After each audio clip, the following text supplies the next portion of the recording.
Hola, bienvenidos a un nuevo episodio de Camino hacia el Destino. En el episodio pasado, escuchamos la primera parte de la entrevista que hice a mis amigos sobre un accidente que para muchos de nosotros se convirtió en un verdadero acontecimiento. En este sexto episodio escucharemos la segunda parte. Y como siempre, como buenos hijos de Don Yusani, el sentido religioso está presente de nuevo en este episodio, desde dos temas: la situación política de nuestro país y la música de Mercedes Sosa. Esto es Camino hacia el Destino. Comenzamos.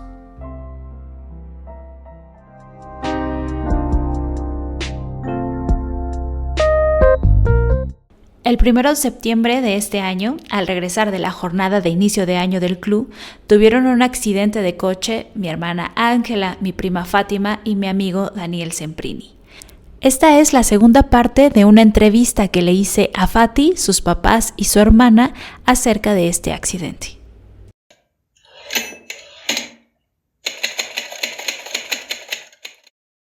Una semana después del accidente, fui a visitar a mi amigo Daniel a su casa.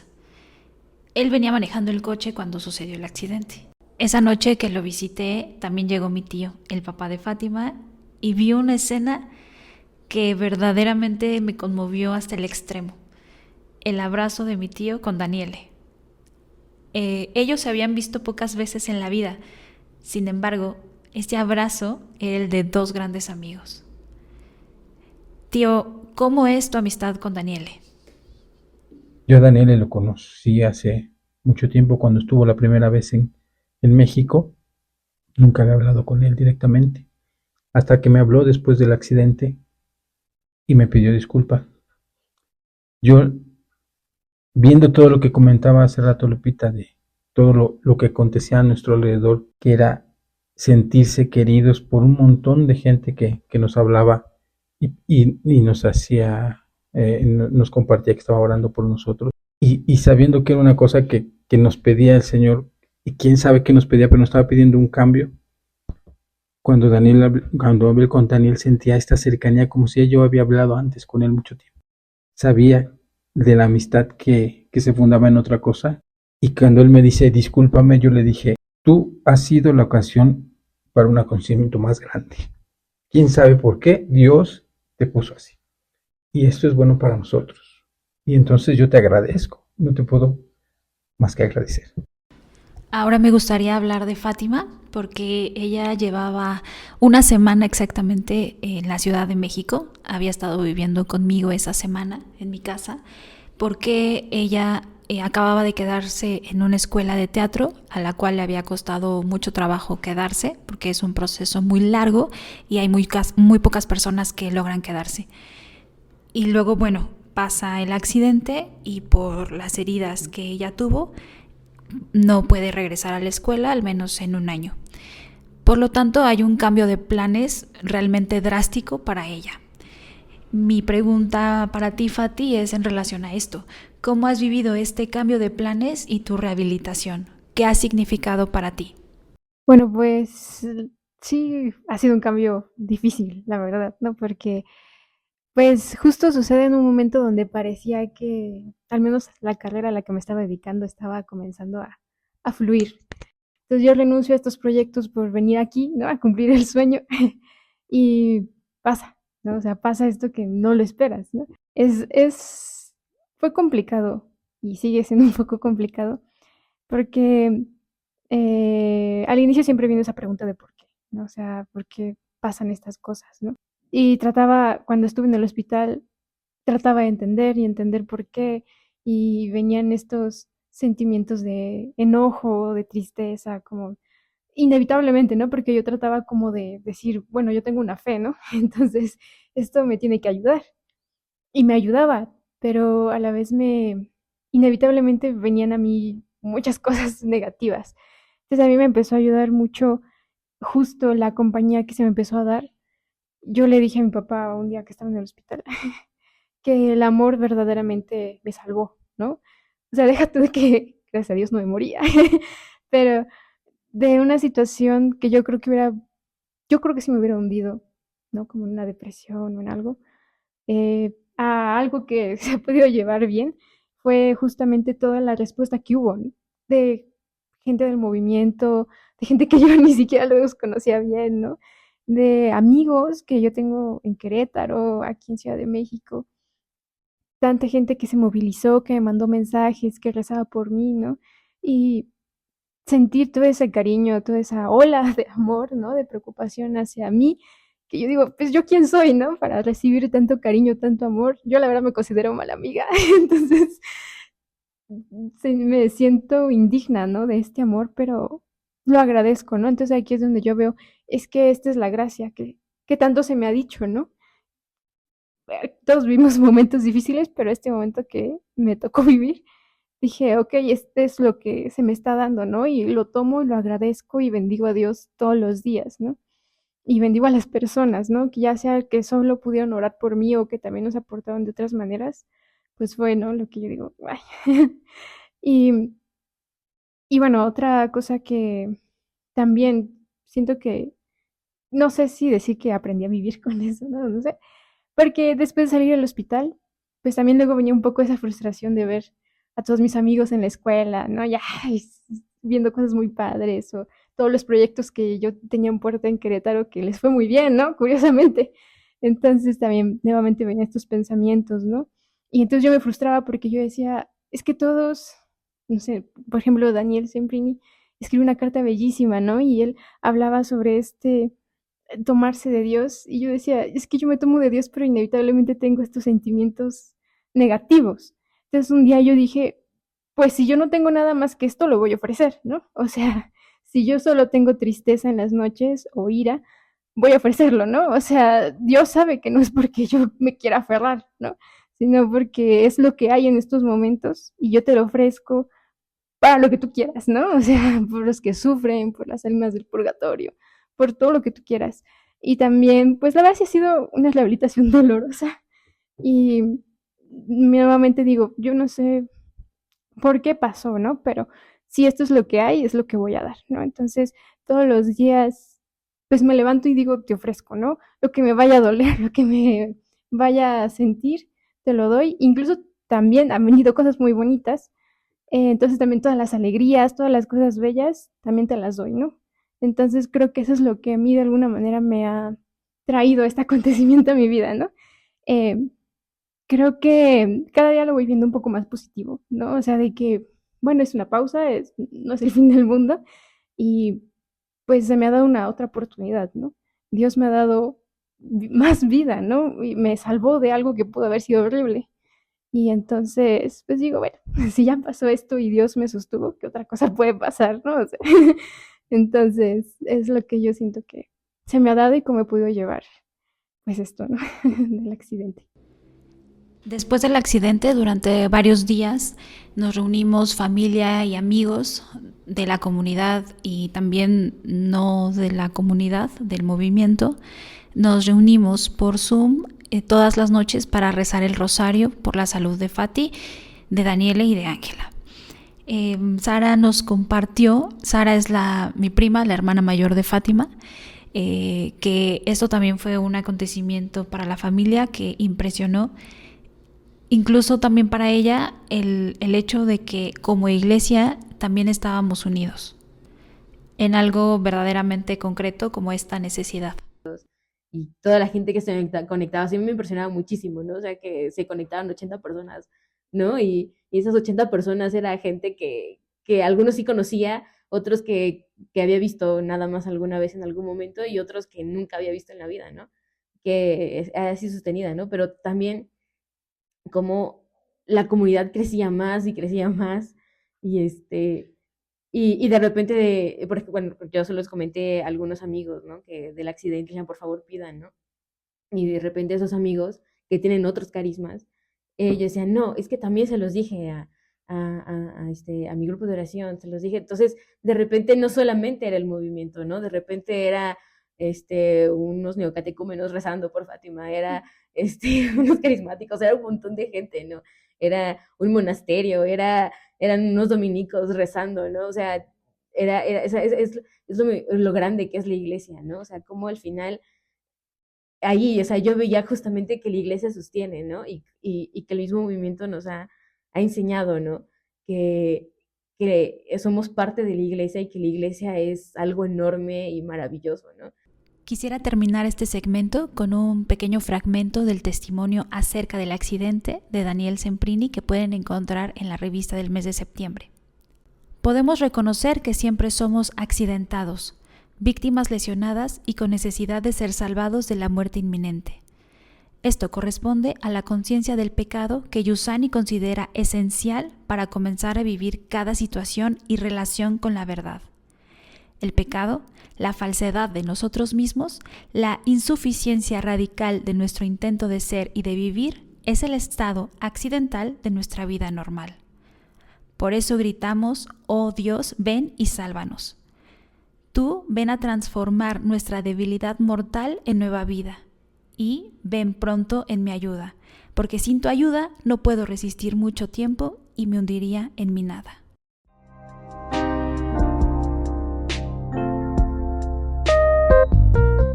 A continuación, Vestigios, de Hugo León, de la comunidad de Querétaro. En esta ocasión recordaremos a la grandiosa Mercedes Sosa. Les cuento que escuchando este audio, hubo dos cosas que llamaron más mi atención. Uno, la diferencia de autopercepción de ella entre cantora y cantante, y también la necesidad del encuentro.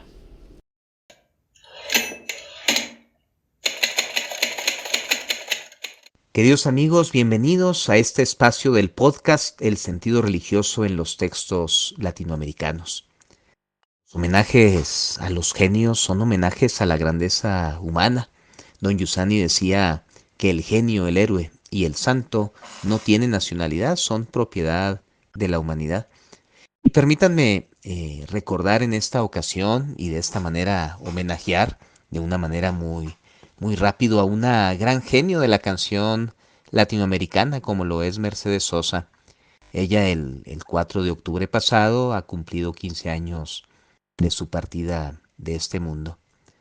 Recuerdo que una de las cosas que más me impactó en los primeros años de la vida del movimiento fue el cuidado que se tenía por los cantos y recuerdo que muchos de esos cantos pues eran de esta gran genio Mercedes Sosa, quien decía de sí misma no ser cantante sino más bien cantora. Y ya esta es una distinción hermosa porque la cantante es aquella que se dedica a cantar de una manera profesional, prestando su voz, digamos, para la interpretación de algunas canciones. Cantora, en cambio, es alguien que no puede no cantar. O sea, que no canta para ganarse el pan, sino que canta como una vocación. Y en ese sentido, pues se expresa ella misma en su canto. Creo que Mercedes Sosa se nos ofrecía así como una cantora. Voy a comentar es muchísimo lo que querría comentar de esta señora, pero solamente voy a hacerlo 3 puntos. La primera cuestión que me llama la atención es esa relación del canto como una metáfora con las exigencias del corazón. Dice Mercedes: si se calla el cantor, calla la vida, porque la vida misma es todo un canto. Si la vida es un canto, entonces al que vive le toca cantar si quiere vivir. Se me antoja, decía, una metáfora porque de eso que don Giussani llamaba exigencias del corazón, porque igual que no hay canto sin cantor, tampoco hay esas exigencias de justicia, felicidad, pertenencia, amistad, sino en el corazón humano. Y yo creo que por esto sentimos tan auténtico el canto de Mercedes, porque nos recuerda, nos hace vivas estas exigencias del corazón, ¿no? Y sin estas exigencias, ¿qué seríamos? Como dice otra canción, ¿qué cosa fuera? ¿Qué cosa fuera la masa sin cantera? Todo se mueve por estas exigencias. Y por eso son justas las afirmaciones de ese canto que refería: si se calla el cantor, muere de espanto la esperanza, la luz y la alegría. Se quedan solos los humildes gorriones de los diarios. Muere la rosa, ¿de qué sirve la rosa sin el canto. Junto con Mercedes decimos, no, por favor, que no calle el cantor. Por el contrario, otra vez el canto, que se levanten todas las banderas cuando el cantor se plante con su grito. Que mil guitarras desangren en la noche una inmortal canción al infinito. Expresión tan maravillosa, inmortal canción al infinito.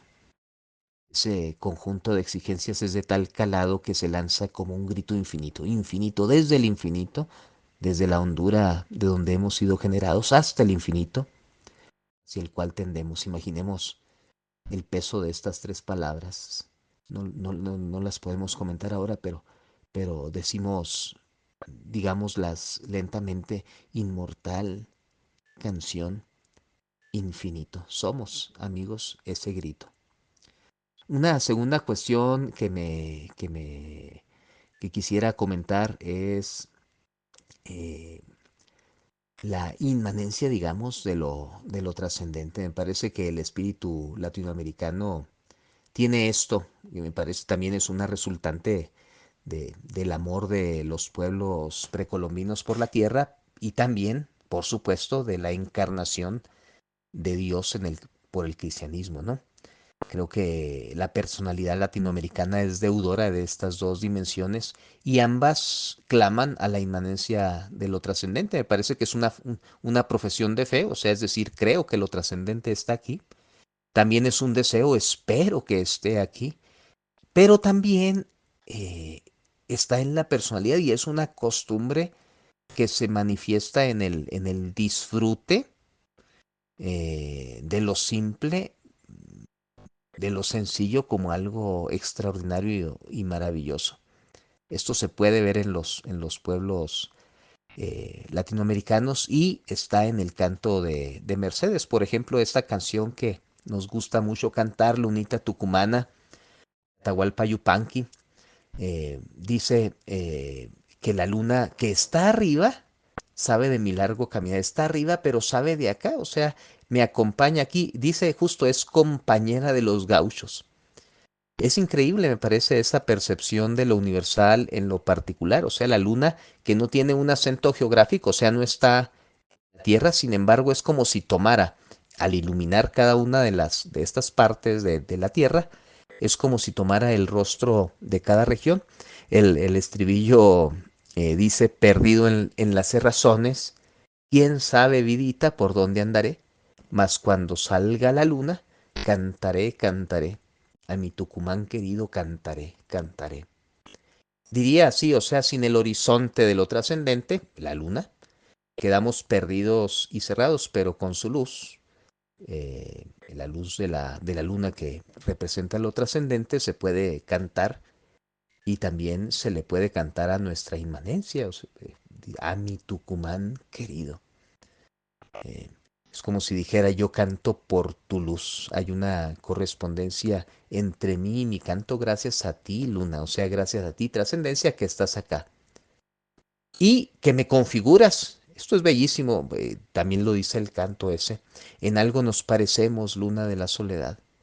Yo voy andando y cantando, que es mi modo de alumbrar. Hechos a su imagen y semejanza, ¿no? Y la tercera cosa que me sorprende muchísimo es esa necesidad del otro, como está esa necesidad de los encuentros humanos, como está en ese canto que también cantamos de razón de vivir. Solo me hace falta que estés aquí con tus ojos claros.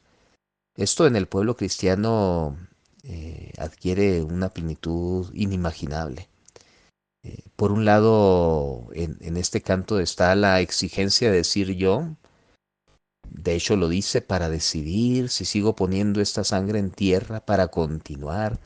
Todos estos verbos para continuar, para recalcar, para descartar, para analizar, para combinar, para descubrir. ¿Y quién es el que realiza todos estos verbos? El yo. Soy yo quien tiene que ponerlos en acto. Yo, vérmelas con ello. Me enfrento a ello, sin embargo, para todo esto, solo haces falta tú, que estés aquí. Otra canción dice, porque si yo miro el fondo De tus ojos tiernos descubro el cielo, ojos de cielo, no me abandones en pleno vuelo.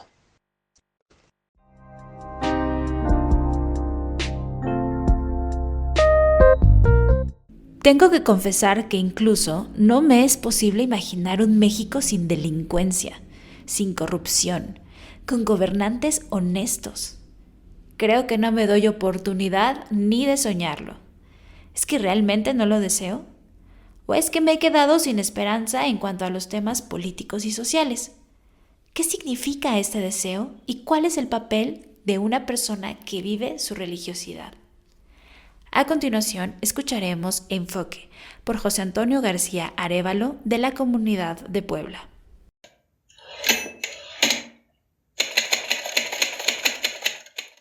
Hola amigos, bienvenidos a este segmento de Enfoque.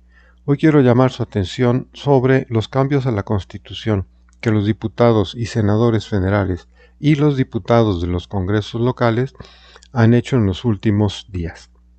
Cambios como la supremacía parlamentaria, la irretroactividad de la ley, la ampliación de la prisión preventiva, ponen en riesgo las libertades de los ciudadanos y de los entes sociales, como empresas, asociaciones, escuelas, colectivos, etc. Frente a este deterioro y destrucción de nuestra democracia, ¿qué podemos hacer como ciudadanos de a pie? ¿Cómo nos afectan estos cambios? ¿Qué pasaría si tanto poder cayera en manos equivocadas? ¿Cuánto tiempo, dinero y vidas costará restaurar la democracia en México? ¿Podemos callar y renunciar a nuestros derechos y obligaciones políticas? ¿Tendremos que evolucionar, adaptándonos para sobrevivir de la mejor manera posible?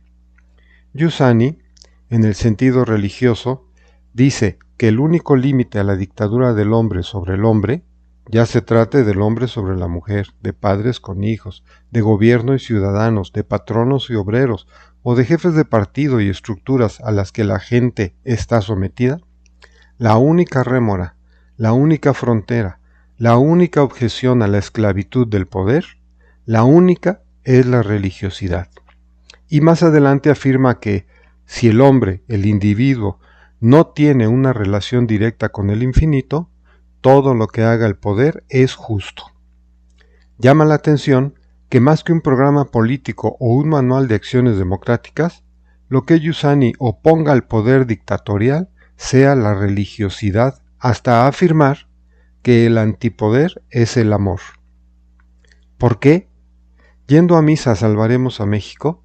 ¿O rezando más rosarios? Las leyes se volverán más justas cuando más gente profese una religión con sinceridad y devoción. ¿No sería mejor implicarse en la acción política y social? ¿Deberíamos participar en la vida pública de manera directa, buscando puestos de poder? ¿Nuestro silencio e inactividad nos hace cómplices de esta destrucción democrática? ¿Habrá que dejar en manos de otros con vocación política los esfuerzos por construir un país más justo? ¿Son suficientes los encuentros, las reuniones, las publicaciones en redes sociales, los escritos, los podcasts como este? ¿Qué es lo que la situación nos demanda? ¿Cuál es el reto que se nos lanza? ¿Cuál la responsabilidad por asumir? Como dijo Benedicto XVI de los valores morales, que siempre hay que ganarlos, que no son algo que simplemente se hereda o se posee de manera automática, que deben ser redescubiertos y defendidos en cada generación, podríamos decir de los valores democráticos y de la democracia misma. Tenemos que conquistarla cada día, cada generación, cada uno y todos juntos. ¿Cómo? Ejerciendo nuestros derechos, comprometiéndonos con nuestras obligaciones, construyendo relaciones sociales constructivas. No hay un manual de construcción democrática, pero lo que sí hay es el deseo de vivir en un país donde se respete la ley, donde se viva sin violencia, donde nos tratemos como hermanos y no como contrarios. No renunciar nunca a este deseo puede ser la fuente de una creatividad y un compromiso siempre renovados para comprometernos en la construcción de un mundo más justo y más humano.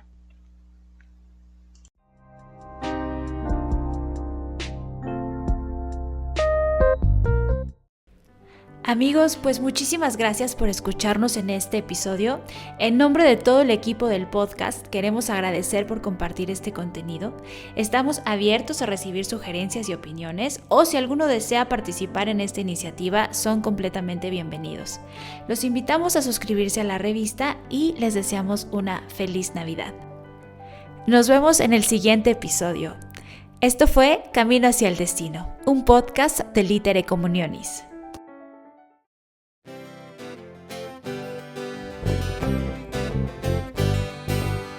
No te das cuenta que ya llegaste aquí, donde el cielo es azul y cada cosa canta. No has visto que aquella cara ya tiene algo que no habías visto jamás. Tiene algo que no habías visto jamás.